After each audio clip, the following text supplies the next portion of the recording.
Bonsoir, mesdames et messieurs, et bienvenue à ce débat électoral municipal pour la ville de La Chute.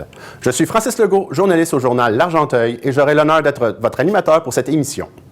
Le 2 novembre prochain, vous aurez à choisir entre deux candidats pour diriger les destinées de la ville de La Chute pour les 4 prochaines années. Ces candidats sont, en ordre alphabétique, M. Bernard Bigra-Denis et M. Francis-Carl Dubé. Au cours des prochaines heures, vous verrez ces candidats débattre entre eux de leurs idées. Ils répondront également à des questions portant sur divers enjeux et devront aussi trouver réponse à des interrogations des électeurs. Nous espérons qu'au terme de cette soirée, vous pourrez exercer votre droit de vote en étant plus éclairé sur les valeurs que représente chacun des candidats. Voici maintenant le déroulement de la soirée. Tout d'abord, chacun des candidats aura 60 secondes pour se présenter. Par la suite, nous enchaînerons avec des questions portant sur divers sujets. Les candidats devront répondre à tour de rôle à chacune de ces questions. Nous prendrons ensuite une pause de quelques minutes et au retour, nous entrerons dans la partie débat à proprement parler, alors que chaque candidat pourra poser 5 questions à son adversaire. Après ce débat, nous prendrons une nouvelle pause et nous poursuivrons par la suite avec une série de questions provenant du public. Nous terminerons avec un mot de la fin de chacun des candidats. Débutons donc avec la présentation des candidats. Chacun d'entre eux aura 60 secondes pour se présenter et présenter ses idées. Nous avons effectué un tirage au sort avant le début de cette émission pour déterminer l'ordre dans lequel les candidats prendront la parole, et c'est à M. Francis-Carl Dubé de débuter. Chers concitoyens et chères concitoyennes, je suis heureux de me présenter ici. Devant vous, je suis né ici et j'ai décidé d'établir ma petite famille ici avec ma conjointe pour le côté accueillant et familial de notre belle ville. Notre ville, dans le passé, était un pôle touristique incontournable des Laurentides et il est grand temps qu'elle le redevienne. Comme plusieurs d'entre vous me l'ont noté durant mon porte-à-porte, et je m'y engage par des investissements pour les événements culturels ainsi qu'au niveau des sports et de la culture. Il est grand temps aussi que la ville investisse au niveau de la formation de nos pompiers comme premiers répondants et d'avoir un service de pompiers 24/7. La sécurité et la qualité de vie de nos citoyens doivent être prioritaires. J'ai été courtier immobilier, entrepreneur et dirigeant d'entreprise dans des domaines d'activité variés, ce qui me permet d'avoir l'expérience nécessaire pour remettre sur la bonne voie notre belle ville en étant un maire réellement présent, disponible et à l'écoute des organismes et des citoyens. Merci beaucoup, M. Dubé.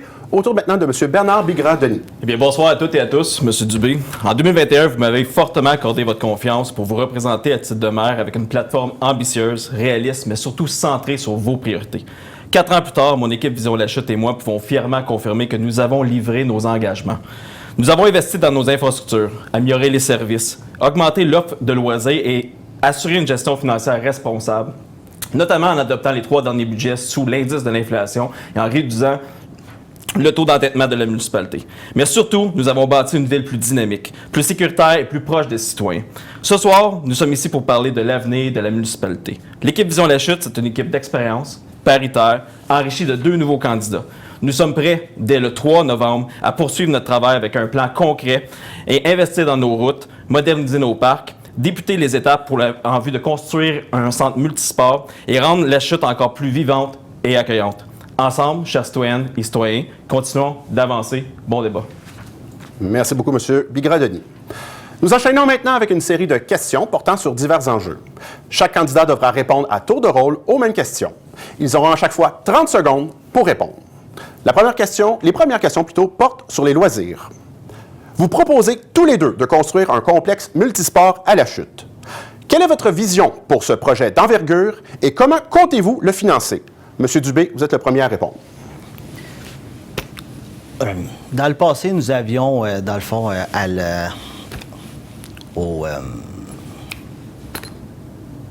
la Maison des Jeunes, à l'arrière, quand l'aréna a été déménagée, on avait accès, dans le fond, à un complexe, disons, un peu sportif. Les jeunes, on avait un skatepark, on pouvait jouer au basket, on pouvait jouer au tennis, on pouvait faire plein d'activités là-bas. Moi, j'aimerais reprendre l'ancienne aréna pour l'utiliser comme centre multisport.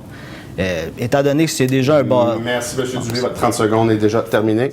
M. Bigra-Denis, à votre tour de répondre. Bien voilà, oui, effectivement, on s'est engagé pour la construction. Dès l'année prochaine, on va faire une grande consultation publique pour demander à la population ce qu'ils ont besoin. L'équipe Vision La Chute n'a pas l'intention de vous imposer le type d'activité qui sera à l'intérieur de ce centre sportif. Vous allez décider. Donc, on va faire une grande consultation et par la suite, avec le projet qui va être monté par vous, je vais approcher des membres privés, des organismes et les paliers gouvernementaux. Vous le savez que je suis capable d'aller chercher des subventions et je vais le faire pour vous. Merci, M. Bigrodoni. La prochaine question. Il existe plusieurs salles et espaces à La Chute que le grand public peut louer, mais la majorité de celles-ci appartiennent à des organismes. Croyez-vous qu'il serait opportun que la ville de La Chute se dote d'un centre communautaire comme tant d'autres villes de taille semblable? Et dites-nous pourquoi. M. Bigrodoni, vous êtes le premier à répondre. Absolument, et c'est le plan, et je l'ai déjà dit public. Donc, nous allons déménager la bibliothèque existante à l'ancienne Église unie, et la salle va être récupérée pour la redonner à la population. Nous allons créer une salle communautaire avec multiples services dans cette salle. Et par la suite, je vais continuer à travailler avec le privé. On a déjà des discussions présentement pour créer une salle pour aider au niveau du local vacant pour la Guignolée. Il est temps d'investir à ce niveau-là. À chaque année, on doit trouver un local pour la Guignolée, et c'est inacceptable pour une ville-centre comme la nôtre. Merci, M. Bigrodoni. Autour de M. Dubé.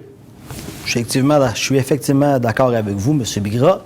J'avais les mêmes ambitions, prendre l'ancienne bibliothèque pour la modifier en centre culturel et communautaire, et aussi utiliser les locaux que vous voulez bâtir dans la bibliothèque pour pouvoir, dans le fond, faire de la location. Et ainsi, il y a aussi la possibilité d'approcher des partenaires privés, comme vous avez mentionné. Sur ce sujet, je suis totalement d'accord avec vous. Merci, M. Dubé. Les prochaines questions portent sur l'attractivité. Selon la stratégie d'habitation de la MRC d'Argenteuil 2025-2035, d'après les données de 2024, un 4,5 à La Chute devrait se louer à environ 1017 $ pour être considéré comme abordable d'après les normes de la Société d'habitation du Québec. Cependant, il n'est pas rare de voir le même type de logement être présentement affiché à 1400, 1500 et même jusqu'à 1800 $. Que comptez-vous faire pour assurer une plus grande abordabilité des logements à La Chute? Monsieur Dubé, vous êtes le premier à répondre. On compte demander, dans le fond, à ce que les nouveaux constructeurs prévoient dans leur plan des habitations plus abordables. Peut-être pas obligé de mettre toujours comme présentement, c'est toujours des appartements qui sont luxueux, qui sont loués avec des grands espaces. Peut-être inclure, dans le fond, des appartements qui sont peut-être un peu plus petits, mais plus abordables dans l'offre de services. On peut aussi, si les gens sont éligibles, donner des subventions pour compenser la différence de montant qui est chargée. Merci, M. Dubé. M. Bigrodoni, à votre tour de répondre. Oui, mais en fait, les projets, même luxueux, présentement, ont déjà un certain pourcentage de logements abordables et les subventions ne sont pas admissibles. Ce qu'on va faire, nous, à La Chute, présentement, dans le prochain mandat, on a adopté notre première politique d'habitation. Politique d'habitation avec une orientation forte pour le logement abordable. Vous l'avez dit, selon les indices de la SHQ. L'indice de la SHQ, c'est 30 % du revenu moyen pour les 20 prochaines années. Donc, on va lever des portes. Comment? En libérant des terrains, en donnant des terrains qui appartiennent à la ville comme contribution. Et on va travailler avec la Clé d'Argenteuil. La Clé d'Argenteuil au BNL que je siège actuellement, qui va faire lever des portes. Merci beaucoup, M. Bigrodoni. Le temps est écoulé. Quel est votre plan pour rendre La Chute attrayante pour les familles? M. Bigrodoni, vous êtes le premier à répondre. Il faut investir dans les milieux puis il faut faire de la création d'emplois. Nous venons de faire une annonce justement en partenariat avec le groupe Montagny pour créer un quartier industriel, un nouveau quartier industriel d'1,9 million de pieds carrés qui va créer énormément d'emplois. Ce n'est pas des entrepôts, c'est des emplois de manufacture. Et par la suite, la municipalité doit créer un environnement propice à attirer les gens, à recevoir les gens. À élever leur famille également. Work, live and play, qu'on dit en anglais. Donc, on doit investir dans les loisirs, dans la culture, investir dans les services. C'est ce qu'on a commencé à faire dans le dernier mandat. C'est ce qu'on va continuer à faire. Merci beaucoup, M. Bigrodoni. M. Dubé, à votre tour de répondre. Je suis d'accord. Il faut continuer à investir dans les quartiers industriels, attirer des nouvelles compagnies. Aussi, avec l'ouverture du REM présentement, ça serait intéressant d'avoir une navette qui apporte les gens qui viennent habiter ici pour aller travailler à Montréal. On parle d'à peu près une vingtaine de minutes pour se rendre jusqu'à la gare de Deux-Montagnes. Après ça, centre-ville de Montréal, en dedans de 55, 1 heure. On deviendrait très attractif pour les familles, étant donné qu'on est déjà moins cher au niveau d'acheter des maisons ici. Ça serait intéressant. Merci beaucoup, M. Dubé. Les prochaines questions portent sur la société. Que comptez-vous faire au cours des 4 prochaines années pour aider les organismes communautaires de La Chute? M. Dubé, vous êtes le premier à répondre. Je compte être présent avec les organismes. Je veux aller à leur levée de fonds, je veux aller à leur CA, je veux discuter avec eux, à savoir qu'est-ce qu'ils ont besoin. Est-ce qu'ils ont besoin de plus de financement? Est-ce qu'ils ont besoin d'agrandissement? Puis leur donner des subventions, aller les chercher autant au public qu'au privé pour aider ces organismes-là. L'important, c'est, comme je dis, c'est d'être présent et sur le terrain pour connaître les enjeux des organismes. C'est ce que je vais faire. Merci, M. Dubé. M. Bigrodoni, à votre tour. On a doublé le fonds discrétionnaire à 2 reprises lors de notre mandat, le fonds discrétionnaire qui nous permet au Conseil de donner des aides financières aux organismes. nous avons engagé à continuer ces aides-là. Vous vous souvenez aussi, l'année passée, on a aussi augmenté l'apport qu'on a donné au centre d'entraide pour la Guignolée. Nous sommes très à l'écoute des besoins des organismes, même qu'on a plusieurs membres de notre équipe qui siègent sur des CA et qui vont à chaque AGA. Donc, on est présent, on est à l'écoute et on a toujours fait preuve d'avoir une ouverture pour aider financièrement ces organismes. Merci, M. Bigrodoni. Un mouvement existe actuellement qui demande à ce que la Chute se dote d'un service de premier répondant. Quelle est votre position sur ce sujet? M. Bigrodoni, vous êtes le premier à répondre. On est très ouvert. On a investi largement dans les dernières années, notamment au niveau de la garde interne qui a coûté 700 000 $ l'année dernière. On a investi pour un camion de pompiers. Présentement, on veut le faire par étapes. Donc, très ouvert à un PR2. Je l'ai même déjà dit aux pompiers. Ce qu'on veut faire, c'est bonifier l'état-major. On veut augmenter également le nombre de pompiers par équipe qui va nous permettre par la suite d'assurer un PR2. Actuellement, si on fait tout simplement faire un PR2, on est une équipe de 4. On perd ces pompiers-là pour faire des interventions. Il faut bien faire les choses. PR2, on ne peut pas l'implémenter sur un coin de table. Merci, M. Bigrodoni. M. Dubé, à votre tour. Effectivement, comme je l'ai mentionné dans mon message d'ouverture, j'ai été communiqué avec les pompiers. On s'est assis ensemble, on a discuté. Et avec les subventions gouvernementales qui permettent d'implanter le service de premier répondant et les revenus qui s'en découlent, ça nous permettrait de subventionner une très grande partie des coûts supplémentaires pour l'implantation de services de 24/7 et augmenter le nombre de pompiers par le fait même. Merci, M. Dubé. Les prochaines questions traitent de transport. L'ouverture de l'antenne du réseau express métropolitain, le REM, à Deux-Montagnes, a été annoncée pour le 17 novembre prochain. Comptez-vous travailler à établir une connexion par transport en commun entre La Chute et Deux-Montagnes pour favoriser le déplacement des citoyens vers les grands centres sans que ça ne coûte trop cher à la population? M. Dubé, à vous de répondre.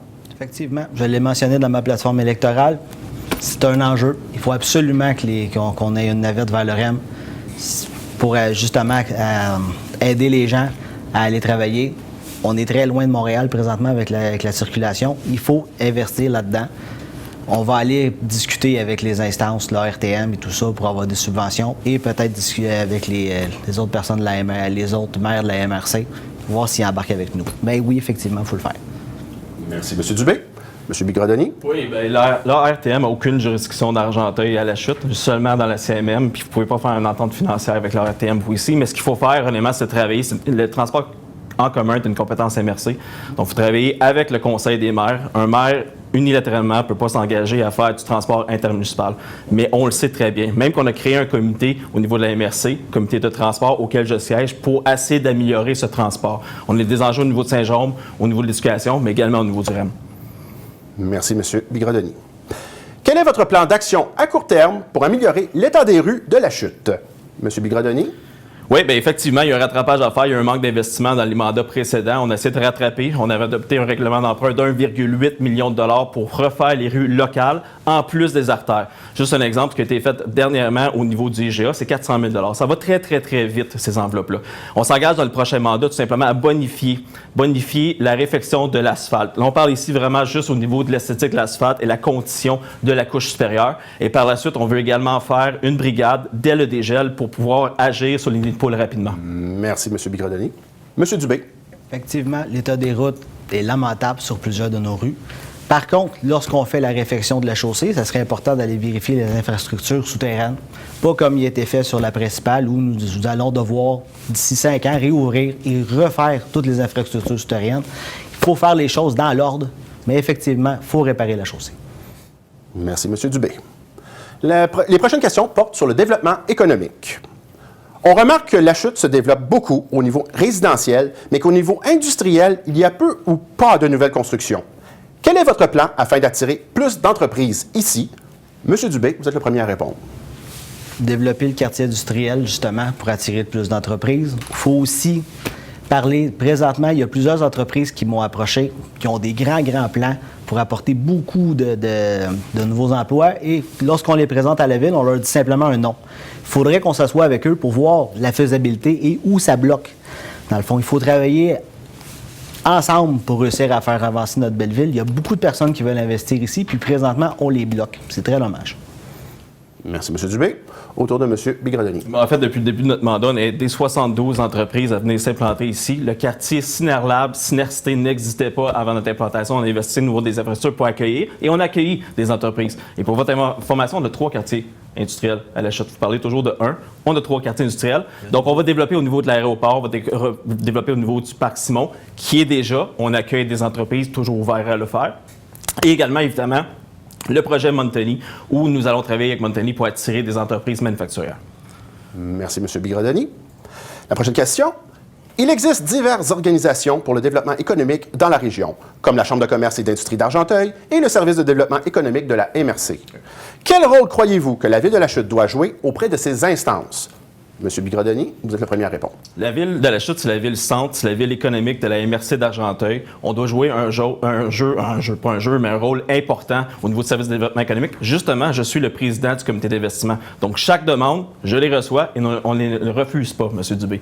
Donc, on doit jouer un rôle très, très, très actif au niveau de l'attractivité de nos entreprises. La Ville de la Chute, justement, a adopté un règlement pour avoir un incitatif fiscal, donc un crédit taxe sur 5 ans pour attirer ces entreprises manufacturières pour créer des emplois. Merci, M. Bigradoni. À votre tour, M. Dubé. Effectivement, comme vous avez dit, un incitatif de taxe sur 5 ans, c'est très intéressant. Par contre, moi, c'est pas ce que les entreprises me disent quand je discute avec eux. On me dit que leur plan d'affaires est présenté, qui souvent c'est un non. On s'assoit même pas avec eux pour discuter à savoir à quel endroit c'est un non. Il faudrait discuter avec eux, voir des fois c'est des enjeux de proximité. Il y a même le moulin là, qui est sur la 329. On leur a dit un non, simplement parce que c'était trop proche de l'eau. Je sais pas, un moulin... c'est directement à côté de l'eau, là, pour être bien honnête. Il faudrait peut-être... Merci beaucoup. Monsieur Dubé. La prochaine question traite de gouvernance. Avec les élections en cours, il risque d'y avoir quelques changements au sein du conseil de la MRC d'Argenteuil. Quel rôle croyez-vous que la ville de La Chute doit avoir au sein de celui-ci? Monsieur Dubé, vous êtes le premier à répondre. Pouvez-vous répéter la question? Les élections en cours, il risque d'y avoir quelques changements au sein du conseil de la MRC d'Argenteuil. Quel rôle croyez-vous que la ville de La Chute doit avoir au sein de la MRC? On doit avoir un rôle important. Comme disait M. Bigra tantôt, nous, on est la plus grosse ville de la MRC. C'est important de siéger sur ce comité-là. Puis, c'est ça. Il faut vraiment parler avec les nouveaux élus qui vont être en place pour améliorer les choses. Merci, M. Dubé. Autour de M. Bigradoni. C'est pas un comité, c'est un conseil. Les maires doivent obligatoirement siéger là-dessus. Je suis préfet suppléant. J'ai l'intention de me présenter à la préfecture pour le prochain mandat. On doit jouer un rôle de leadership. On doit travailler sur des dossiers régionaux. La Chute a un rôle de leadership régional dans les Laurentides, mais aussi à Québec.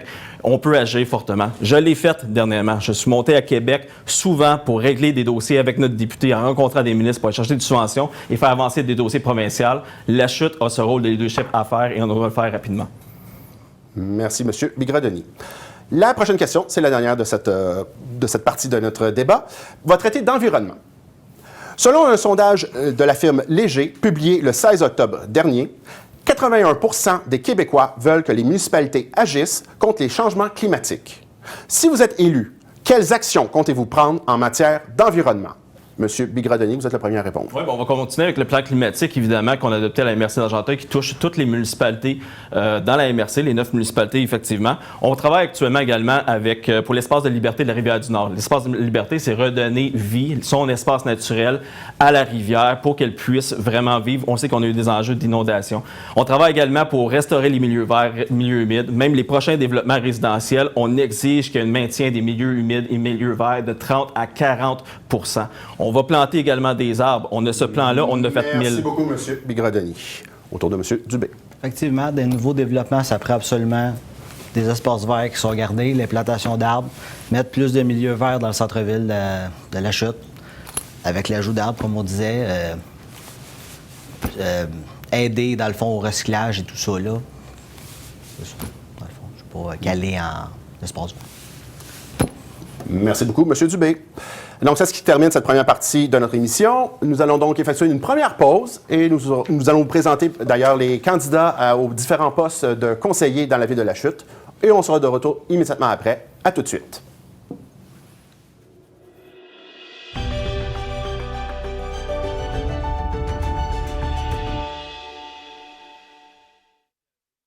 Bonjour, je suis Aline Gravel, conseillère municipale depuis 4 ans dans le district 1 avec la belle équipe Vision La Chute.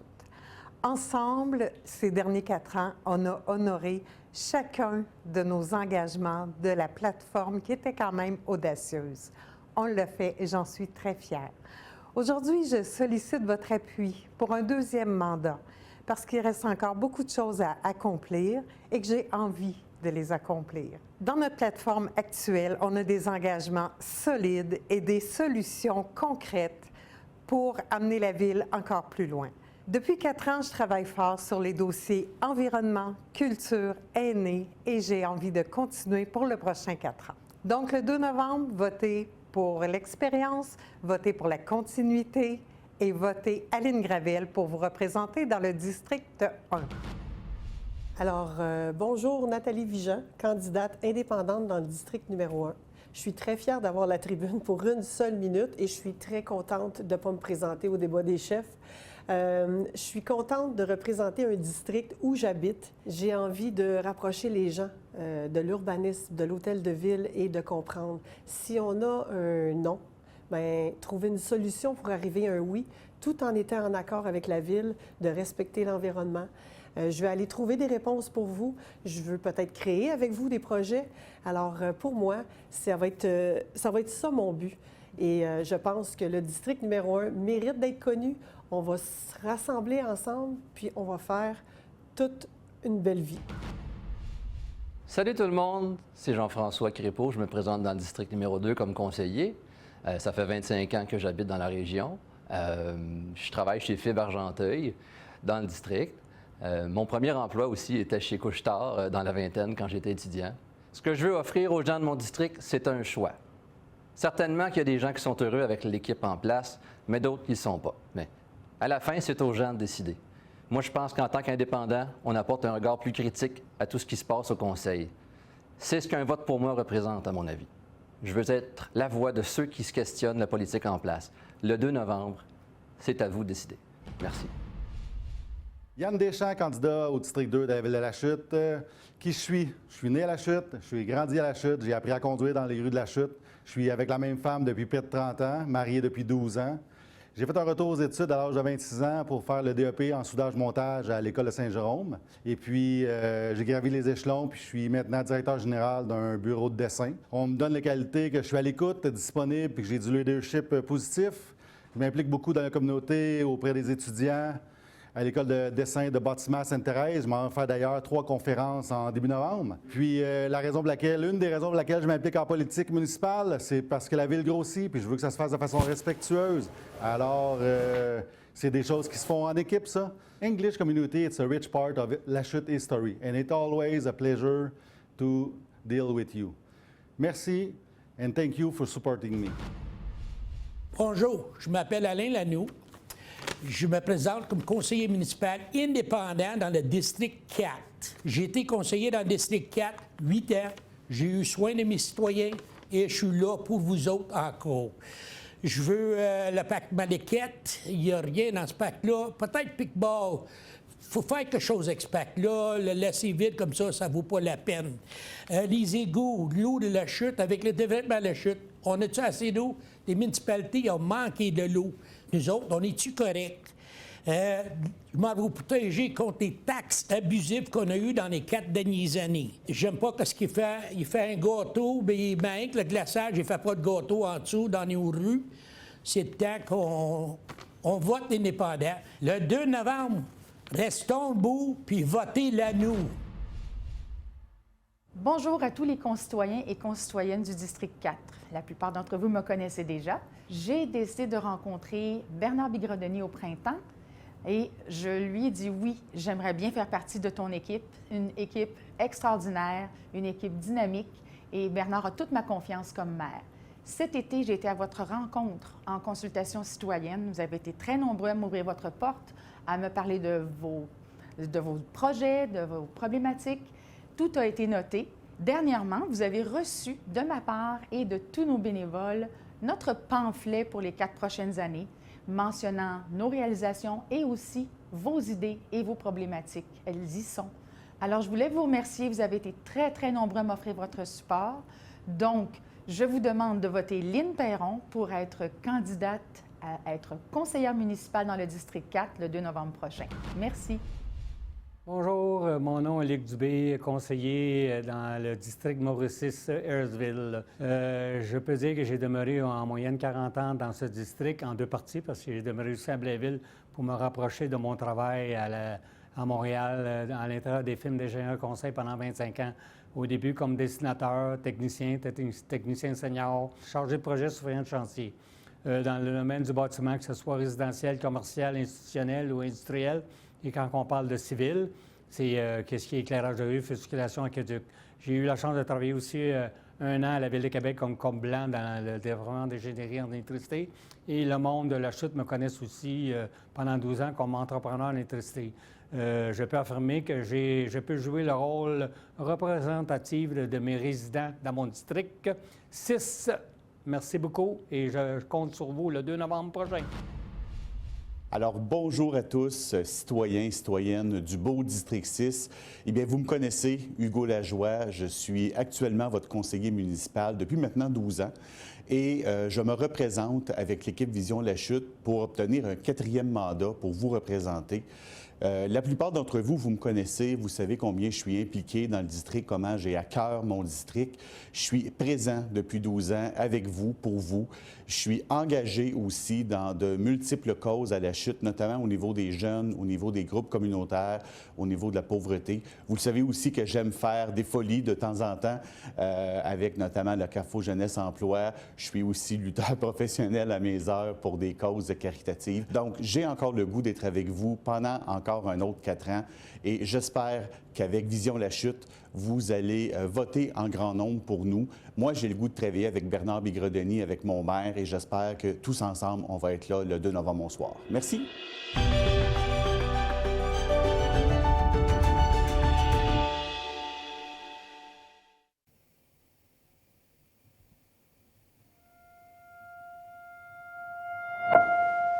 Reste encore.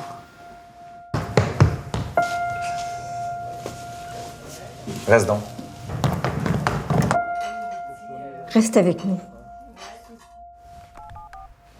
Service d'ambulance, c'est pour quelle ville? C'est mon fils, madame. Quel âge a-t-il? 18. Est-ce qu'il est conscient? Non. Est-ce qu'il respire? Non, il bouge pas, il fait rien. OK, monsieur, on va commencer les manœuvres de réanimation. Est-ce que vous voulez que je répète comment faire? Je suis pas capable, madame! Je suis pas capable! Puis, restes-tu? Centre de prévention suicide. Je reste.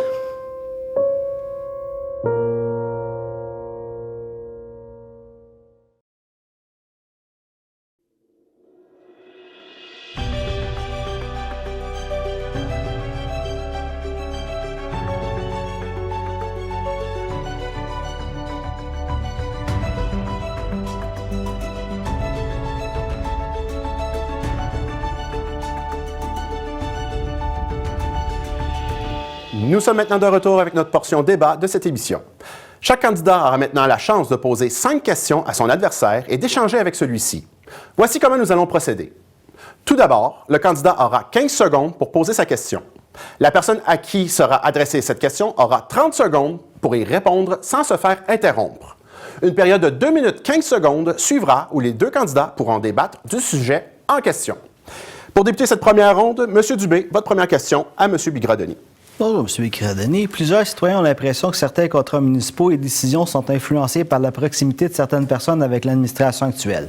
Comment pouvez-vous assurer que les appels d'offres et les décisions soient exemptes de favoritisme et véritablement dans l'intérêt collectif? En fait, c'est assez simple. Il faut comprendre les seuils au niveau des appels d'offres publics. Donc, tout ce qui est au-dessus de 133 000 $, c'est régi par les appels d'offres publics. Entre les 25 000 et 133 000 $, on peut y aller par gré à gré. Mais ça ne veut pas dire qu'il n'y a pas de recherche de prix. Le conseil municipal demande toujours plus qu'un fournisseur pour ces appels d'offres-là, pour ces recherches de prix-là. Et par la suite, on reçoit un formulaire signé par la greffière, le directeur général et le directeur justifiant le gré à gré.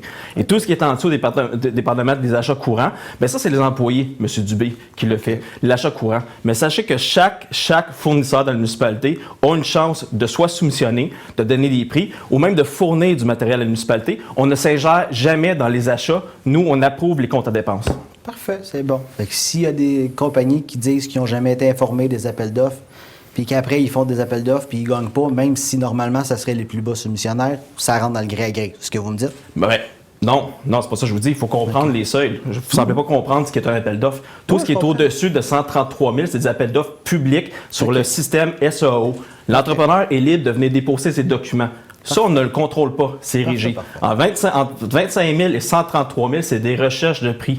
Les recherches de prix sont faites auprès des entrepreneurs locaux. On a même une marge au niveau de notre politique d'achat où on va favoriser jusqu'à 10 % du prix pour favoriser l'achat local. Les élus ne sont jamais impliqués dans ça. On n'est même pas impliqués dans l'ouverture des enveloppes. Et je sais que vous accusez. C'est facile d'essayer de faire du salissage. Oh, absolument, vous le faites depuis le début de votre campagne. La réalité est que vous comprenez mal le processus d'achat parce que les élus ne sont pas impliqués dans ces processus-là. Ce que vous faites, c'est vous accuser les employés présentement d'être malhonnêtes. J'accuse pas, je posais des questions parce que les entreprises, ils m'approchaient en me disant « J'ai fait des soumissions plus basses, je les ai pas eues, je comprends pas. » C'est toujours impossible. C'est toujours le plus bas soumissionnaire conforme. C'est plate parce que, contrairement à ce que vous dites, je veux pas faire de salissage, mais il y a des entreprises à la chute qui sont favorisées. Il n'y a pas d'entreprises qui sont favorisées. Ça, c'est du salissage. J'irai pas dire de non parce que ça vous touche personnellement, mais on m'a montré des faits, comme quoi qu'il y avait eu des appels d'offres qui étaient plus basses, qui respectaient les...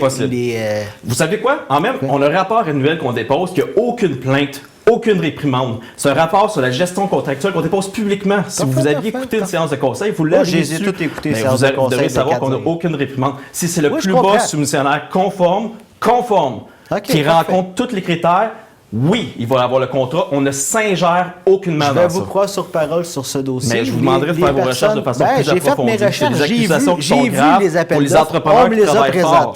Moi, je comprends, c'est des entrepreneurs qui travaillent fort. On me les a présentés, je les ai vus. Effectivement, c'était les plus bas soumissionnaires, mais ça devait rentrer dans le gré à gré. Vous deux, la période est terminée.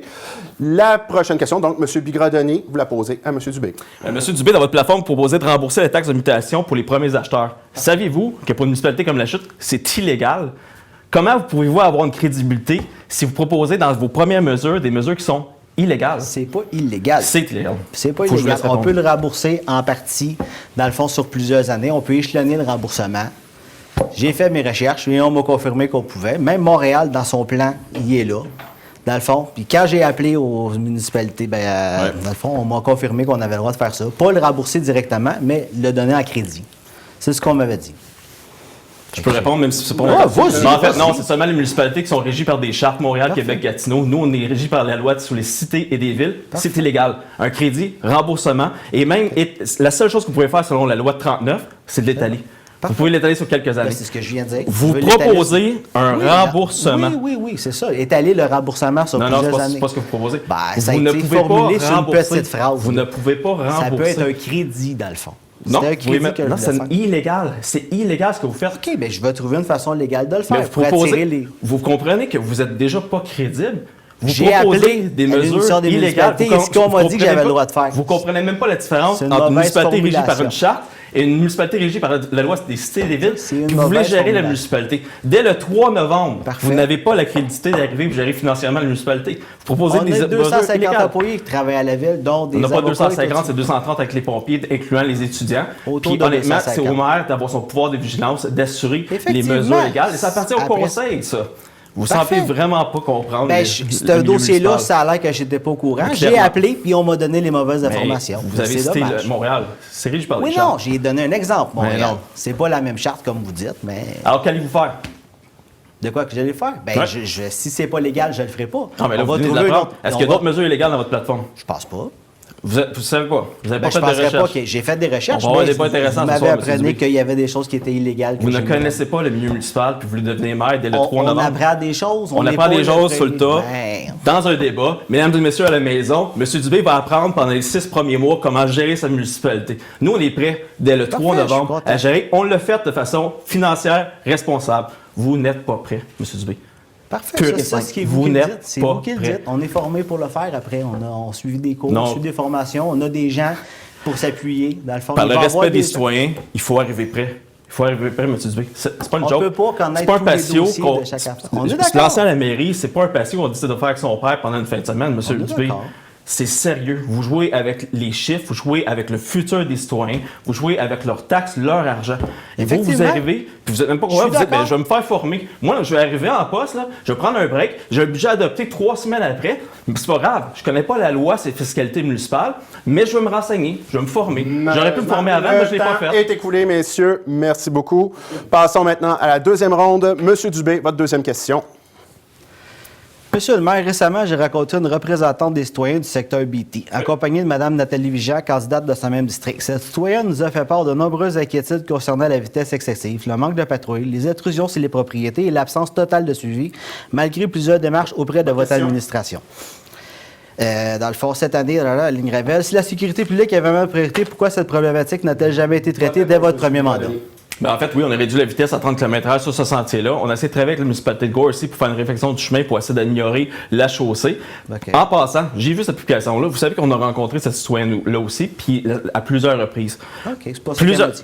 Ben, Elle m'a dit qu'elle vous avait jamais rencontré, que ça faisait plusieurs fois qu'elle vous appelait, qu'il n'y avait pas de suivi. Vous savez, j'ai eu une communication en début de semaine avant votre rencontre avec elle. Ah, parfait. Ouais. Mais Madame K. H, on le sait très bien. Madame Donc, K. H, bon, absolument. Et voilà, vous savez très bien, c'est la bonne. Mais quand j'ai discuté avec elle, laissez-moi répondre, c'est mon moment de réponse. Oh, vous n'êtes même pas capable de respecter des règles simples, ça va bien. Donc, honnêtement, on va agir. On a déjà dit qu'on était pour installer des dos down sur ce chemin-là parce qu'on va augmenter le volume. La municipalité de Gore, je vais travailler avec la prochaine maire pour s'assurer que ça soit fait du côté de Gore aussi. On va faire une réflexion du chemin également pour réduire la poussière. On va également installer des panneaux pédagogiques et des bollards comme c'est demandé. Mais par contre, au niveau du trespassing, comme qu'ils vous ont dit, c'est des anglophones, je sais très bien, eh bien, on va assurer une sécurité à même notre firme de sécurité qu'on a déjà embauchée pour respecter les règlements de sécurité. La SQ ne peut pas y aller 2 fois par jour comme c'est demandé. Et les enjeux de vitesse sur la 329, M. Dubé, on ne parlait pas de la 329 provinciale. ici. On ne parlait pas de la 329 ici. On la parlait du vous avez parlé de la 329, vous avez fait une publication avec Mme Vigian à ce niveau-là. Dans le dossier ici, on parlait du chemin BT. Ma question était sur le chemin BT. Nous avons agi. Je suis d'accord que nous avons agi, nous avons baissé la FTS. On va arriver avec des mesures pour tempérer. J'ai déjà discuté avec les deux citoyennes. C'est dommage parce que vous décidez 4 ans après. Non, mais c'est pas 4 ans après. Probablement, les demandes sont arrivées juste en moment d'élection. C'est drôle. Moi, elle m'a dit que ça faisait plus de 3 ans qu'elle avait fait des demandes. Non, aucunement. Après ça, aucunement. On a agi sur toutes les demandes, puis on rencontre les citoyens lorsque les citoyens nous demandent. Même au niveau de l'entretien. Ce qui est dommage, c'est quand j'ai rencontré la dame, il y était à peu près 20 citoyens qui étaient présents pour nous donner toute la même chose. Ce qui est dommage, c'est que vous ciblez seulement des dossiers spécifiques puis vous sortez juste le mal. Tout ce qui est bien fait, tout ce qui est autour et les mesures, vous ne donnez pas la peine de reconnaître ce qu'on fait. Tout ce que vous voyez, faites des visites très ciblées. Je suis d'accord avec vous, il y a plein de choses que vous avez bien fait. Très, très à l'écoute. On fait énormément de rencontres avec les citoyens lorsqu'on est contacté, communiqué, et on agit toujours sur la sécurité publique. C'est dommage, parce que sur le terrain, c'est pas ça qu'on me dit. Sur le terrain, on me dit toujours que on demande, puis il n'y a jamais personne qui vient. Ou ils sont venus une fois, puis on dit « Ah, je m'en charge du dossier », puis on ne revient jamais. C'est ce qu'on me dit. Après ça, si vous avez des preuves comme quoi que vous avez fait le suivi, absolument, je vais vous croire au mot. C'est pas ce qu'on me dit sur le terrain, mais je suis obligé de vous croire, parce que moi, c'est les paroles des citoyens qui me disent. Après ça, si vous avez fait le dossier, on va vous croire au mot. Merci beaucoup à vous deux. Monsieur Bigradoni, votre deuxième question plutôt à M. Dubé. Oui, M. Dubé, vous m'avez répondu sur la page de la Ville sur Facebook en disant que vous vous présentez pour restructurer la municipalité.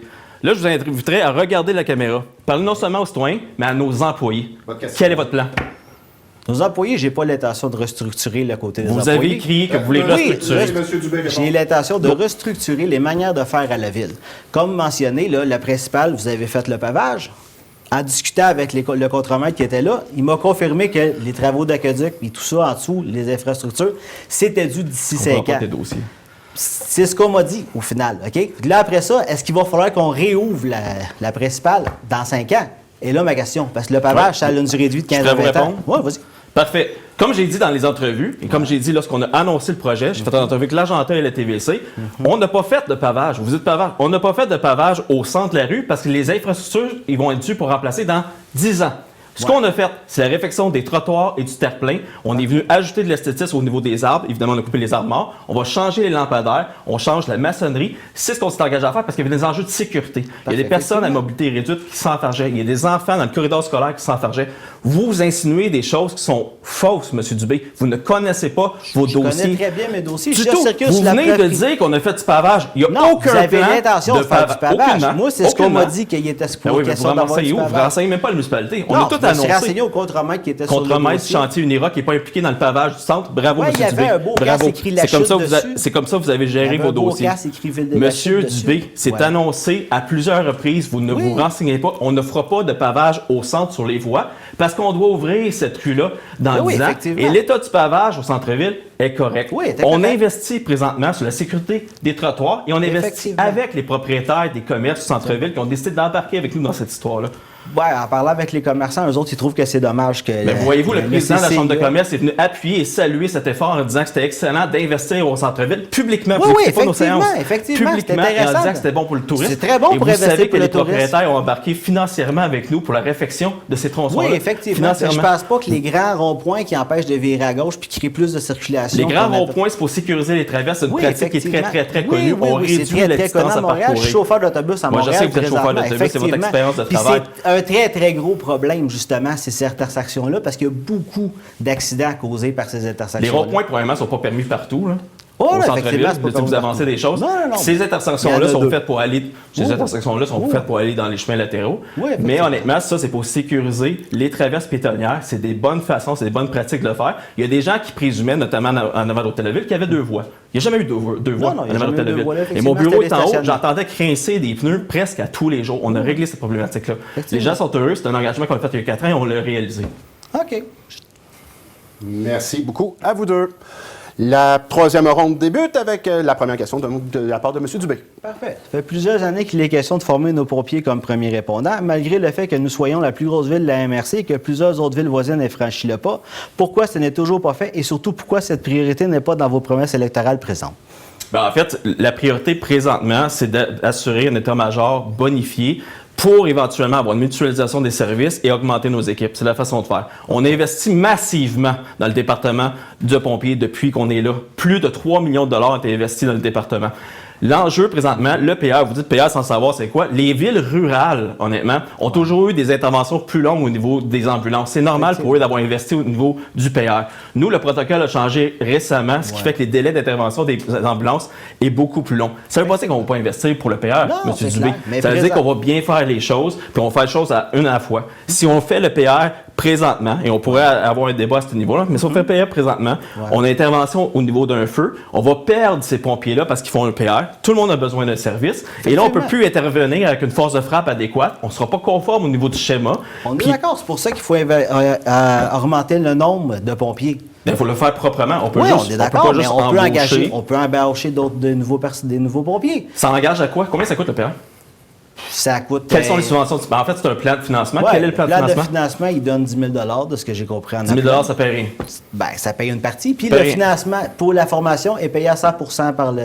La formation, ensuite, on doit assurer une formation adéquate aux pompiers. On doit gérer au niveau de la médication, du matériel médical. On doit acheter des camions. On doit engager. Nos pompiers sont déjà formés pour ça. Nos camions, on les a déjà. Non, mais le 3 quarts de nos pompiers, en discutant avec l'Association des pompiers, ils m'ont confirmé que la plupart, ils sont tous premiers répondants, soit à Montréal ou soit à Laval pour la plupart. Après ça, c'est simplement de façon majoritaire, n'ont pas la formation adéquate. C'est une inquiétude qu'ils ont. Exactement. C'est pas ce qu'ils me disent quand on discute avec eux. J'essaie de vous répondre. C'est une inquiétude qu'ils ont parce qu'ils doivent intervenir, ils n'ont pas la formation adéquate pour offrir le service complet au niveau des soins de santé. On peut parler aux mêmes personnes. Moi, j'ai parlé avec le fils du chef des pompiers, puis lui, il m'a confirmé qu'il y avait la formation adéquate pour le faire.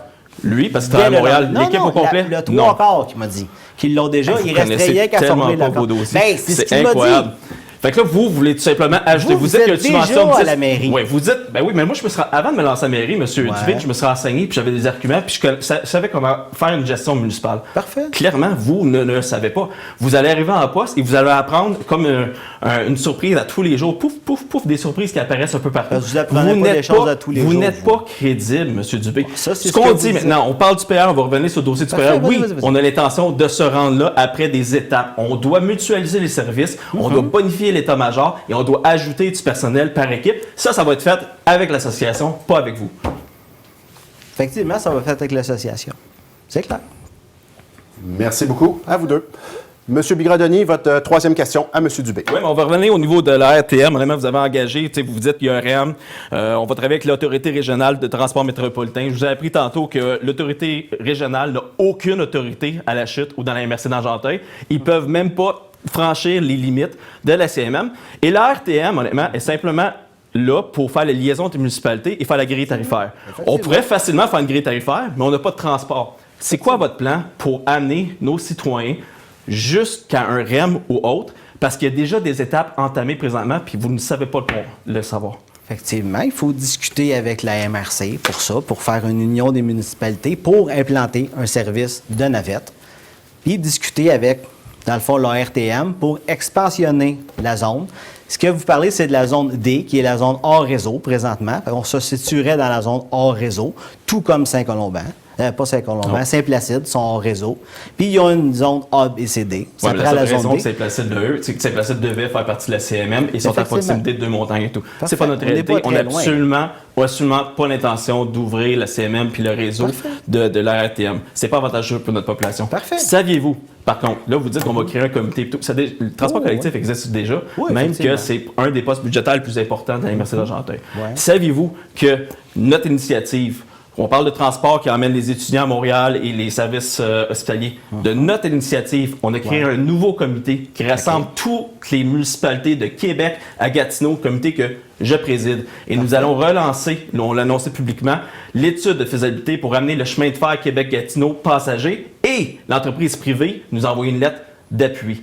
C'est sur ça que les maires de Québec à Gatineau décident de participer parce qu'on a besoin d'un chemin de fer, on a besoin d'un transport qui s'en va vers nos étudiants. Effectivement. Mais ce que vous proposez encore une fois, ça ne se fait pas. Il n'y a aucune entente financière qui est possible entre la RTM et Argenteuil. Aucune. Il y a quand même moyen de subventionner nous-mêmes ce service de transport-là. Comment? Avec les usagers. Comment? Bien, si, disons, on a 100 usagers qui sont prêts à payer un montant par mois pour prendre l'autobus puis s'en aller jusqu'à la... Quel horaire? Quel horaire? On va discuter avec eux. Il faut faire un plan avec eux. Pensez-vous réellement qu'on n'a pas déjà étudié la chose? Pensez-vous réellement... Ça n'a pas l'air parce que vous n'en avez pas parlé dans votre plan. Parce que dans le plan, dans la trente intermunicipale, évidemment, on ne le marque pas. Il faut attendre les élections pour négocier avec les nouveaux maires. Bien, parfait, actuellement, on a déjà travaillé sur des transports intermunicipaux, notamment aller à l'hôpital de Saint-Eustache, Saint-Jérôme et le cégep de Saint-Jérôme. Il est à temps. On est d'accord, il est à temps. Il est à temps, ça se fait déjà depuis longtemps, même avant moi. Oui, c'est clair. Il est à temps, vous n'êtes pas au courant du tout. Il est à temps que ça fonctionne, qu'il y ait plus de transport pour ça. Ça se fait depuis longtemps. Bien, j'allais au cégep de Saint-Jérôme, moi, personnellement, puis on n'avait pas de système de transport. Oui, mais vous ne semblez pas tout simplement regarder vers l'ouest de la ville, vous regardez beaucoup vers l'est, vers Mirabel. Vous ne semblez pas au courant de ce qui s'offre ici. Il y avait même du transport gratuit pour les étudiants. L'enjeu, c'est le soir, parce que ça correspond pas aux heures d'études. Effectivement, mes oreilles finissaient. Mais honnêtement, merci beaucoup. Le temps est écoulé. On procède maintenant à la quatrième ronde de questions. Monsieur Dubé, votre quatrième question à Monsieur Bigradoni. Vous aviez mentionné vouloir améliorer la circulation au centre-ville et ainsi l'aider les commerces locaux. Pourtant, vous avez fait des travaux de surfaçage coûteux, effectivement. On a compris que c'était pas ça. Au centre-ville, qui n'ont fait qu'alourdir la circulation et qui n'ont pas réglé le problème d'infrastructure sous la rue. Doit-on comprendre qu'on a dépensé des centaines de milliers de dollars pour devoir rouvrir à nouveau d'ici peu? Vous avez en partie répondu tantôt. La réponse est non. Puis la réponse est ça dérange toujours quand on fait un centre-ville. On le sait très bien, ça dérange. Mais on essaie de minimiser l'impact en sautant la période estivale. Donc, on a commencé en faisant les travaux en début d'année. Par la suite, pour privilégier les restaurants et les terrasses, on a complètement mis un hold sur ces travaux-là pour la saison estivale, pour les festivals et tout. Et par la suite, on a recommencé ces travaux-là. On le sait très bien. L'objectif présentement de ce qu'on s'engage, c'est de faire une étude de circulation dans l'ensemble de la municipalité pour retirer le trafic des artères, des collectrices et du centre-ville, mais en mettant des dispositifs qui vont permettre de mieux gérer la circulation de façon intelligente. Québec veut le faire avec l'intelligence artificielle. Il y a des dispositifs. Mais on ne peut pas juste investir puis mettre des dispositifs sans avoir cette étude. C'est pourquoi c'est la première étape. C'est ça notre plan. Projet Orange puis ces projets-là comme effectivement, ça. Effectivement, avec des boucles de détection puis des capteurs. Oui, mais avant, ça prend l'étude. Il faut savoir où envoyer les gens. Parce que sinon, lorsqu'on investit pour mettre des boucles Orange ou n'importe quoi, les gens se retrouvent vers les quartiers résidentiels. On va créer une autre problématique. C'est ce qu'on veut éviter. Comme présentement, les gens ils circulent sur les rues en arrière puis ils passent par Argenteuil. Mais on a des voies de détournement. Pour ne pas passer par le centre-ville. Là, vous nous jugez, c'est quelque chose qui va durer pendant 3 mois. Oui, c'est un mais la investissement question qui est était, va falloir nécessaire, qu'on qui réouvre va plus apporter tard. des gens, des marcheurs Oui, au centre-ville. plus tard, ça va apporter des marcheurs, effectivement. C'est sûr. C'est pour ça que je vous posais Mais la question. Un centre-ville, lorsqu'on fait une réfection, ça dérange toujours les gens. Et je tiens à dire à la population, ça va terminer d'ici quelques semaines. On n'a pas l'intention de refaire des travaux sur la plantation d'arbres l'année prochaine.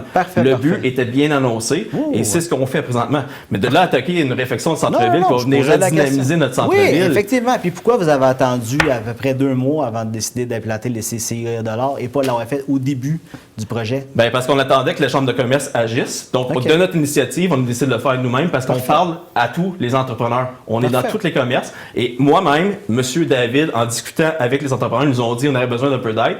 Et c'est la période de Noël qui s'en vient. Donc, ça va les aider. Donc, on oui, est on le fait. d'accord. Et on est même prêt à ramener cette mesure-là année après année. C'est une excellente initiative de votre part. Je suis d'accord. Effectivement. Merci beaucoup à vous deux. Monsieur Bigradoni, votre 4e question à M. Dubé. Vous parlez dans votre plateforme, moi j'aime ça parler de la plateforme électorale, que vous voulez implanter un nouveau service de sécurité publique à la chute. J'espère que c'est pas un corps policier, parce que ça aussi c'est pas permis, mais je suis convaincu que c'est pas ça. On est déjà desservi par la Sûreté du Québec et par une firme privée pour assurer la quiétude. Quel est votre plan? Mon plan, c'est de faire un peu comme Montréal, implanter des services de sécurité publique qui vont faire le tour, qui vont faire acte de présence, qui vont aller vérifier. On laisse monsieur... Oui, au privé. C'est ça. Moi, je veux le rendre public pour être certain que les gens ils se présentent, puis qu'ils aillent dans les parcs, dans le fond, qu'ils puissent donner des constats d'infraction après les heures de fermeture des parcs, qu'on puisse se promener, aller régler le cas justement du secteur BT, où justement ce service de sécurité publique-là pourrait agir, être là, faire acte de présence, sécuriser les gens. Dans le fond, on a besoin de sécurité. C'est l'enjeu principal de ce qu'on me dit à la chute. On ne se sent pas en sécurité. Je conteste pas ça. Évidemment, on est une ville en croissance. On est une ville aussi qui a un secteur défavorisé, donc je conteste pas ça. La firme de sécurité, elle existe. Donc, on l'a embauchée dès cette année. Puis, on avait essayé la première année. Il n'y avait pas de pouvoir d'intervention. Cette année, on a adopté une résolution pour donner à chaque employé un pouvoir d'intervention pour émettre des constats d'infraction. Parfait. Ça va bien. Là, on a essayé pour la période estivale, pour intervenir dans les parcs et tout. On va agrandir, c'est l'engagement, on va agrandir le service à l'ensemble de la municipalité et peut-être sur des plages horaires différentes. Mais c'est un service qui existe déjà. Je ne vois pas pourquoi qu'on rentrerait ça dans le payroll de la municipalité avec les conventions collectives et tout. Je pense que le service est mieux fait à l'externe. On n'a pas l'expertise d'avoir un service de sécurité publique à la chute. Ça a déjà été fait. Habituellement, ça serait géré par le service de police. Mais on n'a pas de service de police, c'est la Sûreté du Québec. La Sûreté du Québec. On n'a pas l'expertise. Ils l'ont fait. On n'a pas l'expertise. Oui, mais est-ce qu'il y a un service de police? La Sûreté du Québec, ils ont l'expertise. Il y a moyen qu'ils le chapeautent. On peut s'entendre avec eux pour qu'ils chapeautent ce dossier-là. Au même titre que les cadets. On avait des cadets avant que vous rentiez en poste. Ils ont arrêté de les engager, les cadets. Savez-vous pourquoi? Pourquoi? J'aimerais savoir la réponse. Absolument. On avait 4 cadets, 2 dédiés à la chute, 2 dédiés pour la MRC d'Argenteuil, 4 cadets pour la MRC d'Argenteuil. Les prix continuent à augmenter et le cadet n'a aucun pouvoir d'intervention. On avait demandé au cadet tout simplement d'agir au niveau de la sécurité des traverses, pas pouvoir d'intervention. On a décidé tout simplement de prendre ce 24 000 $-là et le mettre dans le film de sécurité. C'est pour ça qu'on n'a pas de cadet. Parfait, c'est bon. Mais à Montréal, c'est pas ça qu'ils font. Les cadets, ils font la circulation, ils agissent. Effectivement, les cadets ils peuvent pas donner... le corps policier de Montréal. Oui, on a des cadets de la Sûreté du Québec. Oui. On n'a aucun pouvoir sur la Sûreté du Québec, même si on siège au comité de sécurité publique. Là, vous dites on pourrait chapeauter, ce n'est pas la juridiction de la Sûreté de chapeauter. Avant, c'était ça. Ils l'avaient. Non, le corps de sécurité publique. Avant, il y a 3 mandats, si je ne me trompe pas. Puis il était chapeauté par la Sûreté du Québec.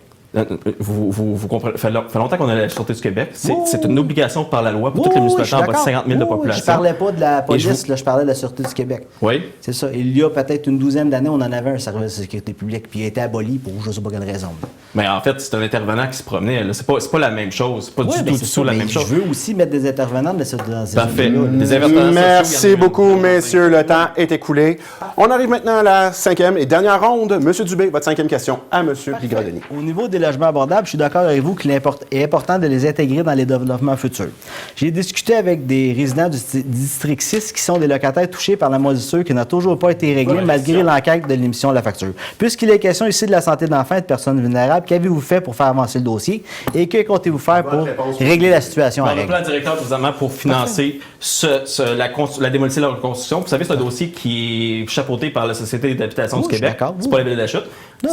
C'est l'ORH, c'est l'organisation régionale. Ça n'appartient plus à la Ville de la Chute. Donc, vous avez beau dire ça. Mais au niveau de la MRC d'Argenteuil, on a poussé afin d'avoir ce portefeuille-là pour faire la démolition et tout. On a un plan d'intervention pour refaire 225 portes des HLM dans Ayersville, justement. Effectivement. Et on commence tout ce qui est sur Paul-Émile Barbeau va commencer récemment. On vient d'avoir les plans et devis, les enveloppes ont été ouvertes. Parfait, on a hâte. Mais pour la question de la moisissure, il n'y a rien qui a été fait. Là. Ces gens-là n'ont pas été délocalisés, on n'a pas investi. Je ne penserais pas qu'il a été délocalisé parce que la personne qui a fait la plainte à la facture, j'ai discuté avec elle. La personne qui a fait la plainte à la facture, elle habite en haut. Les locaux qui sont contaminés ont été délocalisés. Le ORH, qui n'est pas chapeauté par la Ville de la Chute, on va le rappeler, c'est pas nous, c'est régional, a fait un excellent travail à ça, à relocaliser les gens. Vous savez, à l'Université d'Argenteuil, ce qu'on a fait, on a augmenté le nombre de portes PSL. Des portes subventionnées à l'intérieur des projets privés, on a envoyé des gens là. On le paye, ça. On finance le déficit opérationnel de ce niveau-là. Donc oui, le travail a été fait. À 10 oui. À 10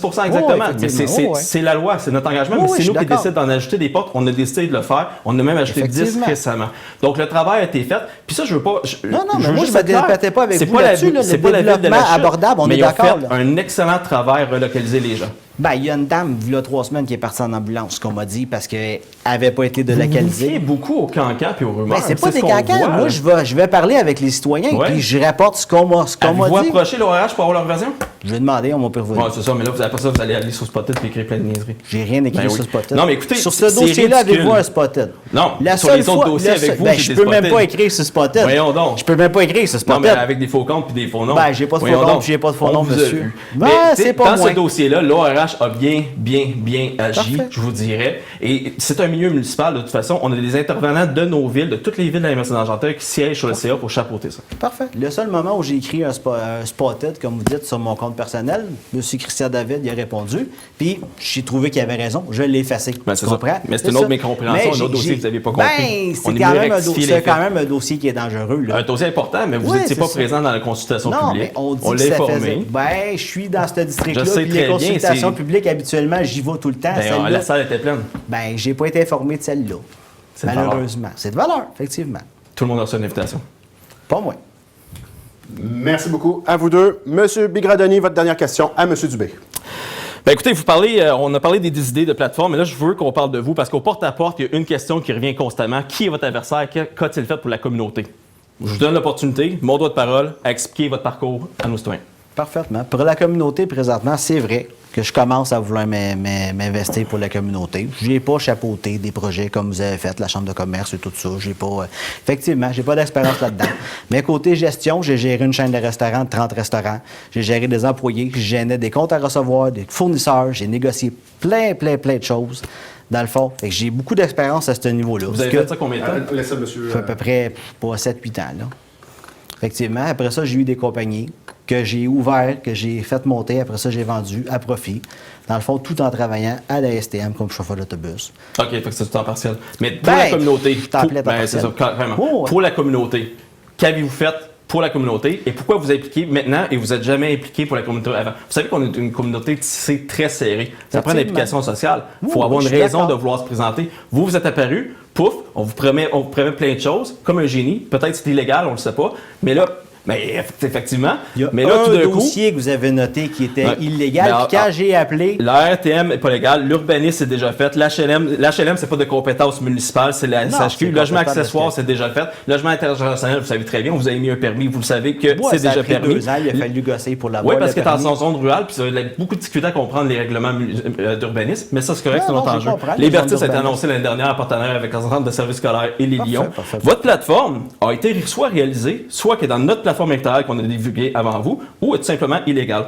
Donc, on vous demande, là, je vais plus parler de votre plateforme, votre parcours, qu'est-ce qui justifie que vous voulez aujourd'hui vous impliquer, donner du temps, quand vous n'avez jamais donné 1 heure de bénévolat pour la municipalité? Pour la municipalité, je n'ai pas donné du bénévolat, mais j'ai fait beaucoup de levées de fonds pour Opération Fonds Soleil. J'avais un service de traiteur. À l'extérieur de la chute?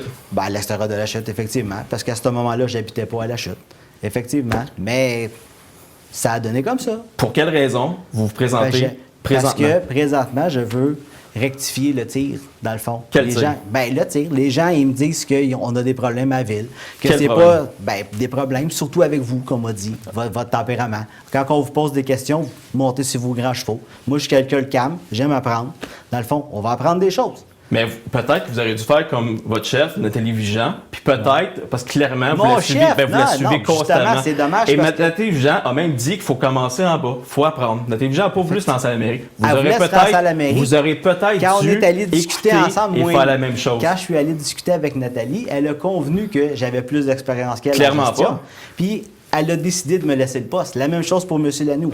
J'ai été discuter avec lui, il voulait se présenter à la mairie. Donc vous êtes proche de M. Lanoux? Non, je le connais pas. Vous avez eu des conversations avec M. Lanoux? M. Lanoux, qui a déjà été reconnu coupable d'harcèlement criminel pour des Je le connais élus. pas personnellement. Quand il a mentionné qu'il voulait se présenter maire, j'ai voulu aller discuter avec lui. À vous deux, le temps est écoulé. Donc, merci à tous donc, pour vos questions. Nous allons maintenant faire une nouvelle pause de quelques minutes. À tout de suite.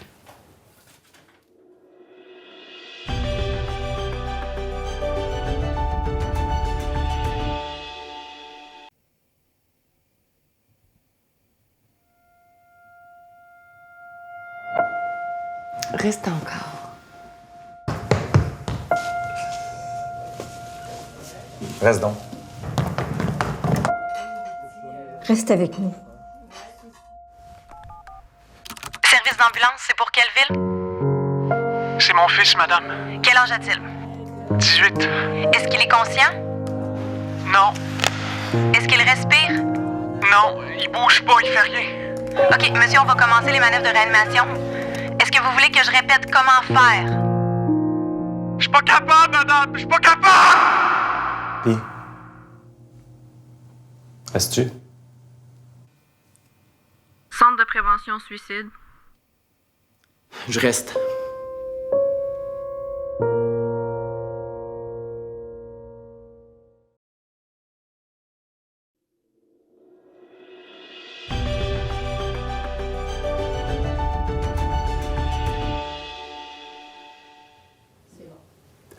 Nous sommes de retour avec la dernière partie de cette émission. Il s'agit des questions du public. Au cours des derniers jours, la TVC d'Argenteuil a fait appel aux électeurs afin qu'ils soumettent des questions auxquelles ils voudraient qu'un candidat réponde. Un comité composé de journalistes locaux s'est penché sur les questions soumises et en a sélectionné quelques-unes. Certaines questions ne seront adressées qu'à un seul candidat, tandis que d'autres le seront aux deux. Pour des fins de confidentialité, nous taisons les noms des personnes qui ont soumis ces questions. Les candidats auront chaque fois 30 secondes pour répondre à la question qui leur est posée. La première question s'adresse à tous. La polyvalente Lavigne déborde et le centre de service scolaire de la Rivière-du-Nord le sait. Celui-ci a fait plusieurs demandes auprès de Québec pour obtenir les budgets nécessaires pour la construction d'une nouvelle école secondaire, mais sans succès jusqu'à maintenant. Si vous êtes élu, allez-vous exercer de la pression sur le gouvernement provincial afin qu'il autorise enfin la construction d'une deuxième polyvalente à la Chute ou les environs? Monsieur Dubé, vous êtes le premier à répondre. Oui, c'est évident. Notre polyvalente à déborde, il faut vraiment mettre de la pression sur les instances gouvernementales pour en construire une nouvelle. Après ça, il faut voir à quel endroit on va la construire. Là. Puis après ça, mais oui, effectivement, il faut qu'on investisse là-dedans. Là. Ben, en fait, le gouvernement, il faut qu'il investisse là-dedans. Nous, on va leur donner le terrain, j'imagine. Vous pouvez répondre? Parfait. Monsieur Bigra-Denis, à vous de répondre. Bien, effectivement, le pouvoir d'intervention de la municipalité est assez limité, sauf faire quelques revendications. Ça appartient au centre de service scolaire. Il y a un dossier déjà en cours en passant. Les études sont faites. On sait qu'on a besoin d'une deuxième école d'une capacité de 1000 étudiants.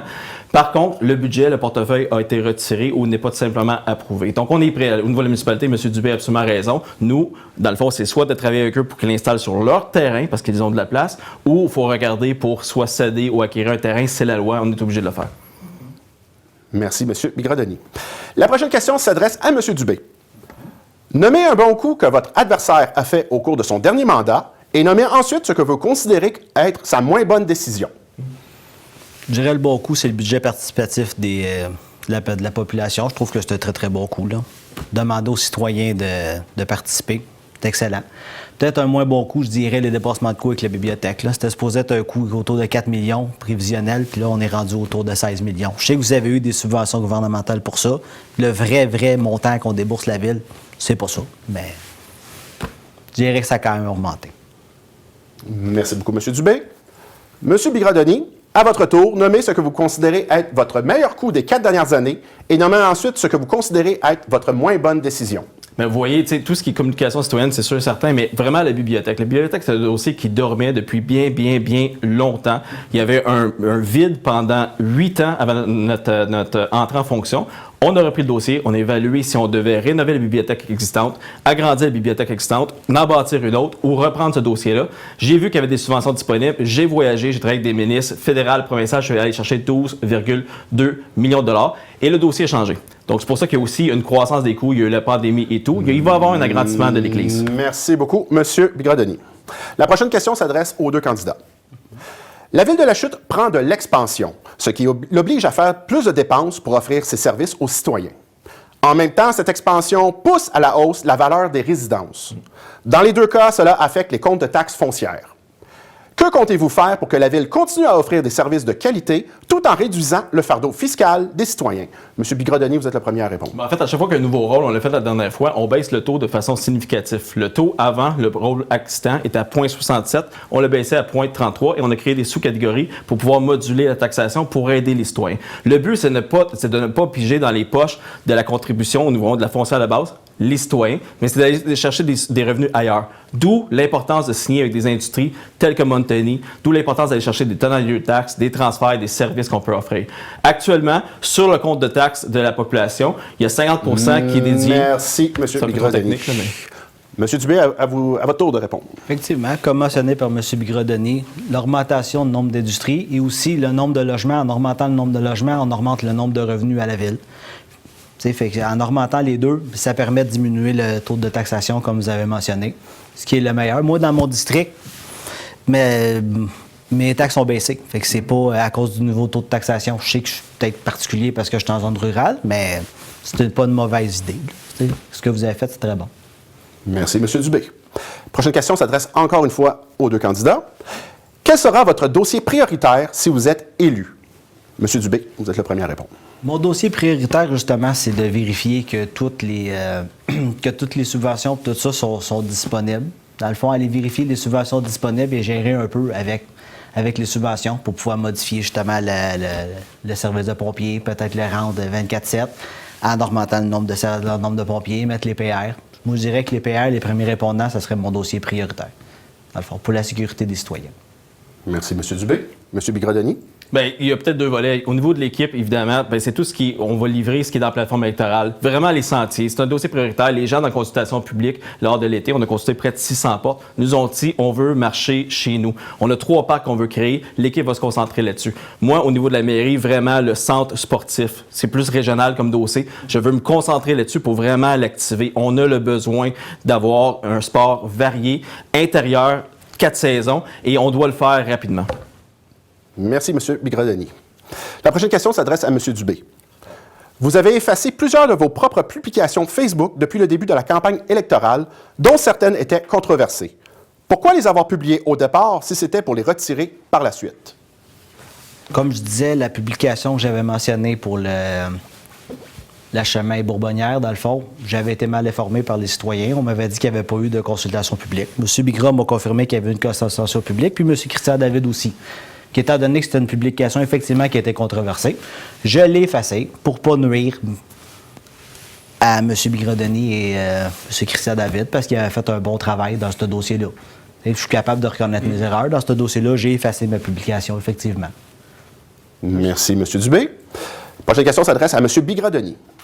Le dernier budget de la Chute en fête tournait autour de 280 000 $ pour un événement qui ne durait qu'une fin de semaine. Est-ce la responsabilité d'une ville d'organiser un tel événement? Cet argent n'aurait-il pas été mieux utilisé et mieux dépensé ailleurs sur des projets dont tous les citoyens auraient pu bénéficier à longueur d'année? Mais en fait, c'est pas un gros budget pour un festival de cette envergure-là qui rassemble de 10 à 15 000 personnes. C'est un festival moyen. On regarde les autres municipalités, notamment Saint-Eustache, qui est le festival de Calette, qui roule plus autour du 450 500 000 $. C'est normal, c'est contrôlé. On ne veut pas augmenter ce budget-là, on est confortable avec. N'oubliez pas qu'il y a des commandites aussi qui viennent réduire la facture. Mais moi, honnêtement, je crois que la municipalité doit continuer à gérer la Chute en fête. Si on perd le contrôle, les budgets vont augmenter, on va facturer les citoyens. Et nous, de toute façon, pour ne pas facturer les citoyens, il va falloir contribuer financièrement. On veut garder le contrôle sur la Chute en fête. Merci beaucoup, M. Bigradoni. La prochaine question s'adresse aux deux candidats. Qu'est-ce qui vous rend le plus fier de votre ville? Monsieur Bigras-Denis, vous êtes le premier à répondre. Honnêtement, c'est le potentiel, la capacité de pouvoir croître, élever nos enfants, et on s'en va vraiment vers une direction où on va pouvoir élever des générations ici. Pendant le passé, les gens nous disaient que c'est une ville dortoir, et de plus en plus, ça vaut ce que les gens me disent dans le porte-à-porte, surtout suite à la création de la Champfête. Nous sommes fiers d'être Lâche-toi. On est fiers d'habiter ici, on veut élever nos enfants ici. Moi, j'ai 2 petites filles, 8 ans et 11 ans, et je veux que dans quelques années, après le secondaire, elles décident de vouloir vivre ici. Je suis fier de cette municipalité et le potentiel de croissance. Merci, M. Bigras-Denis. M. Dubé. Ce niveau, on a la même optique. Moi, j'ai déménagé de la Chute dans ma jeunesse parce que j'ai dû suivre mes parents. À la minute que j'ai pu m'acheter une propriété, je suis revenu à la Chute, justement pour le sentiment de fierté. Toute ma famille est ici. On était les seuls à être déménagés.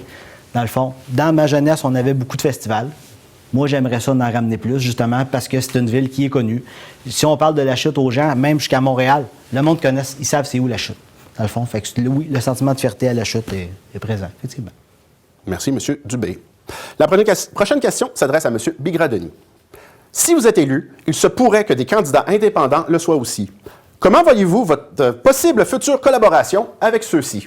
Bien, écoutez, moi, je souhaite rentrer 7 sur 7. On l'a fait en 2021. On travaille activement sur le terrain, les 7, avec les bénévoles, afin de gagner nos élections 7 sur 7. C'est ce qu'on souhaite. N'oubliez pas qu'on est arrivé avec un plan d'action qui est crédible et qui est finançable à court terme. Un plan d'action de notre plateforme électorale qui vient de vous, chers citoyens et citoyennes. On a consulté près de 600 portes pour le faire. Ce plan d'action-là, il va être important. On veut le réaliser dans les 4 prochaines années. Je crois que c'est avec les membres d'équipe Vision La Chute qu'on va pouvoir le réaliser. Tout simplement.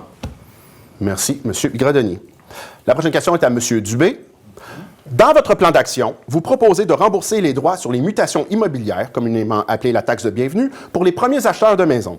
À combien évaluez-vous annuellement le montant que la Ville de la Chute renoncera avec cette mesure? Et comme il s'agit d'une loi provinciale, avez-vous validé la légalité de votre proposition auprès du gouvernement du Québec? Comme M. Bigras-Denis m'a dit tantôt, ça a l'air qu'on m'avait mal informé que c'était pas légal de le faire. Fait que je devais devoir retirer cette optique-là ou au moins le modifier. J'avais pas fait le calcul à savoir combien, dans le fond, on perdait, mais avec la création de nouveaux logements, c'est un revenu qui va être récurrent par la suite. Fait que je me suis dit que c'était un revenu qui était vraiment minime par rapport aux retombées économiques à long terme que ça pouvait apporter pour la Ville. Merci, M. Dubé. La prochaine question s'adresse aux 2 candidats.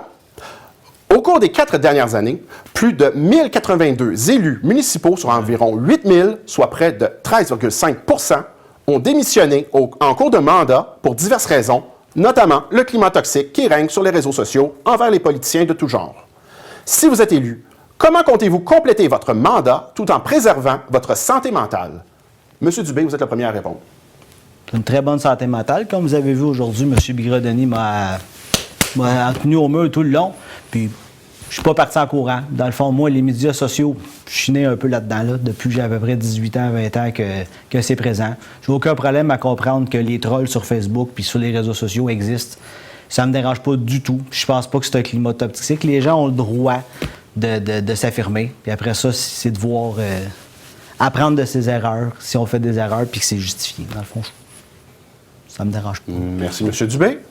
M. Bigras-Denis? Bien, c'est pas évident. Et honnêtement, j'ai perdu des amis, honnêtement, qui ont décidé de tout simplement pas se présenter ou démissionner, justement à cause de cette pression-là. Il faut dire que le climat ici à la Chute, même dans la Massé d'Argenteuil, est bien. C'est un bon climat. Même si on regarde ce qui se fait dans les Laurentides, il y a des maires qui se font brasser beaucoup plus. Mais c'est pas facile. C'est quelque chose qu'on prend personnel, les insultes et tout, mais ça fait partie du jeu. Il y a personne qui nous a tordu le bras pour qu'on se présente en politique. C'est difficile sur la famille. Et ça, j'aimerais que les gens en prennent conscience. Nous, on est fait pour ça. On a souhaité le faire. Nos familles, nos enfants suivent dans cette aventure-là. Soyez attentifs. Merci beaucoup, M. Bigras-Denis. La prochaine question est à M. Dubé. Votre plateforme, mise en ligne le 16 octobre dernier, reprend plusieurs idées de votre adversaire qui avaient été dévoilées la semaine précédente. Par exemple, un complexe multisport, un meilleur accès à la rivière, un accès à un parc nature. Comment vos idées peuvent-elles se démarquer de celles de votre adversaire? J'ai bien regardé, oui, le logo, dans le fond, le tableau de ma plateforme électorale a été dévoilé à cette date, mais mes projets avaient été dévoilés à peu près 3 semaines avant. J'avais énuméré chaque projet sur mon profil Facebook. Dans le fond, un par-derrière l'autre. J'avais fait une grande publication qui faisait à peu près peut-être 45 lignes, qui énumérait beaucoup mieux, avec beaucoup plus de mots qu'une petite phrase. Ça fait que non, moi je pense pas que... Même pour le côté centre multisport, j'ai plus vu l'inverse, que ça avait été rajouté à la sauvette par après. Là. Merci beaucoup, M. Dubé. Prochaine question s'adresse à tous. Avec le développement de la chute, on note qu'il y a de plus en plus de circulation aux heures de pointe dans les grandes artères, ce qui se répercute sur les rues locales. Quel est votre plan pour améliorer la fluidité dans nos rues lors des périodes de grand achalandage? Monsieur Bigradoni, vous êtes le premier à répondre. Bien, premièrement, on est en attente présentement de certificat d'autorisation du ministère de l'Environnement pour finalement déplacer le cours d'eau à la Lorraine pour créer ce fameux boulevard La Lorraine qui va transférer beaucoup de trafic vers ce boulevard-là. Les gens qui veulent circuler d'est en ouest. Parce qu'actuellement, évidemment, il y a beaucoup de circulation qui se fait sur Tessier principal. C'est près de 15 000 véhicules le jour. Mais l'étude de circulation va venir nous aider à ce niveau-là, vraiment à savoir où rediriger ce trafic. On est dû pour ça. On attendait de voir le développement, voir la réaction qui se faisait sur le terrain. Mais là, on est vraiment dû de mandater cette firme externe pour faire l'étude de circulation. Monsieur Dubé, à votre tour de répondre. Effectivement, comme mentionné. En plus, moi, j'ai l'intention d'ajouter avec, dans le fond, l'étude, des boucles de détection. Il y a plusieurs types. Il y a des boucles de détection de position. Il y a aussi des boucles de détection qui fonctionnent par caméra. Dans le fond, qui permettent, quand ils voient l'arrivée de véhicules puis qu'il n'y a pas de véhicule de l'autre côté, de changer la lumière au vert. Ça améliorerait la circulation. Ils synchronisaient les lumières aussi. Dans le fond, c'est ça. Dans le fond... Parfait, Monsieur Dubé. La prochaine question s'adresse à M. Bigradoni. Vous souhaitez que l'accès au parc nature du lac Beatty soit gratuit pour les enfants et les aînés lachutois.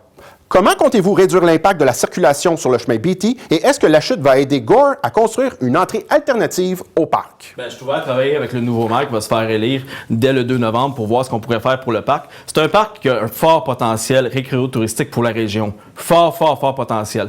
Donc, la chute n'est pas impliquée dans le développement du parc, mais on l'appuie. Pour le chemin Beatty, on l'a répondu un peu tantôt. Effectivement, on va travailler avec les citoyens du secteur pour mettre des dispositifs de réduction de vitesse. Des low-downs, c'est possible sur le chemin Beatty. Il n'y a pas de camions lourds qui circulent. Donc, c'est des choses à voir. Mais attendons de voir l'évolution du parc, voir jusqu'où on se rend. Le fait d'offrir... J'ai plus de temps. Ça va bien. Je regardais là. Merci beaucoup, M. Bigradoni. La prochaine question s'adresse aux deux candidats. Le mouvement pour l'arrivée d'un train de banlieue à la chute est encore sur les rails. Cependant, l'arrivée de ce train ici signifierait que les Lachutois auraient à payer une taxe supplémentaire de 150 $ pour l'immatriculation de chaque véhicule de promenade auprès de la SAAQ, puisque l'on ferait désormais partie du territoire de l'Autorité régionale de transport métropolitain, l'ARTM, comme c'est le cas à Saint-Jérôme. Croyez-vous que cela en vaut le coup alors que tous les citoyens paient déjà assez cher de taxes pour habiter à la chute? Monsieur Dubé, vous êtes le premier à répondre.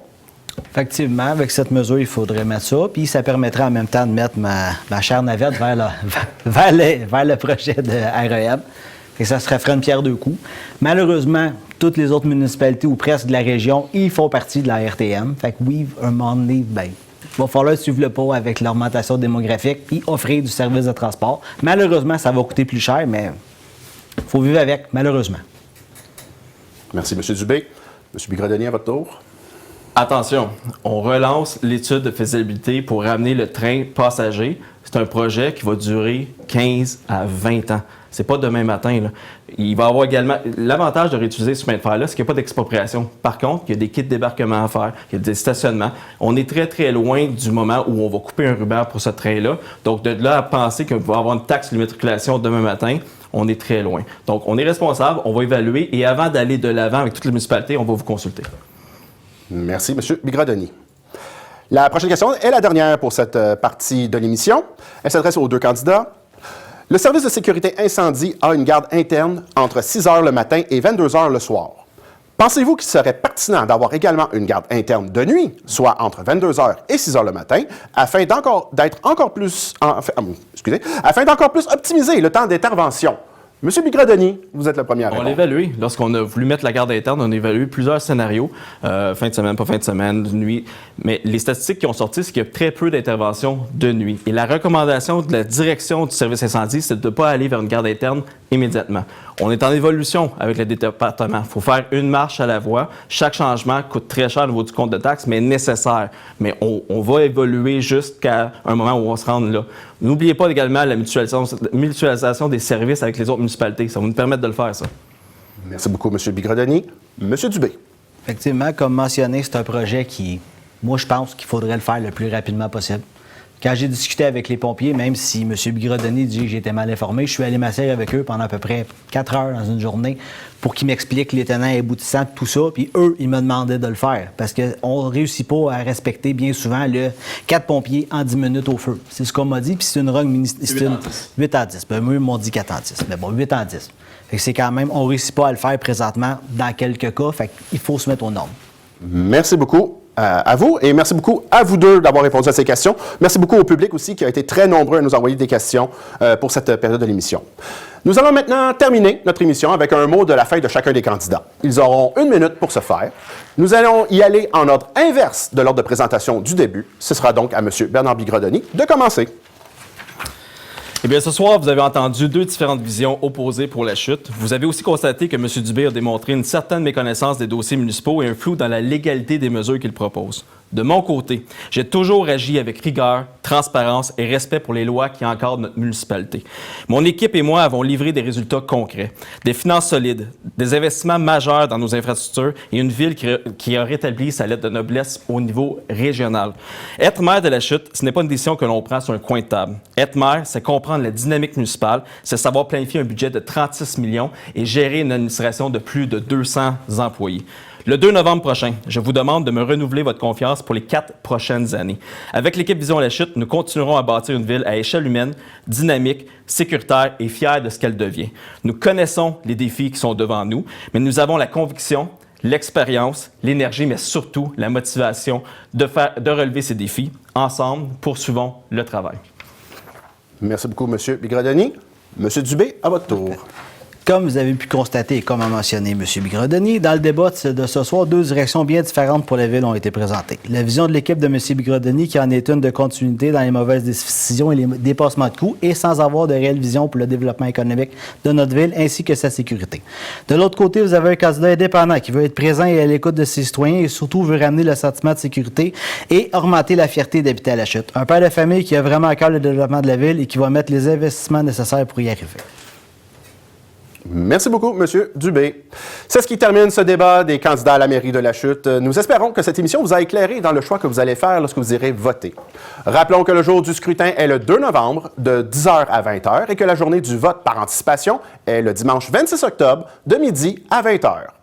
Nous voudrions remercier les candidats qui se sont prêtés au jeu de ce débat, ainsi qu'à l'équipe technique de la TVC d'Argenteuil, sans qui cette émission n'aurait pas eu lieu.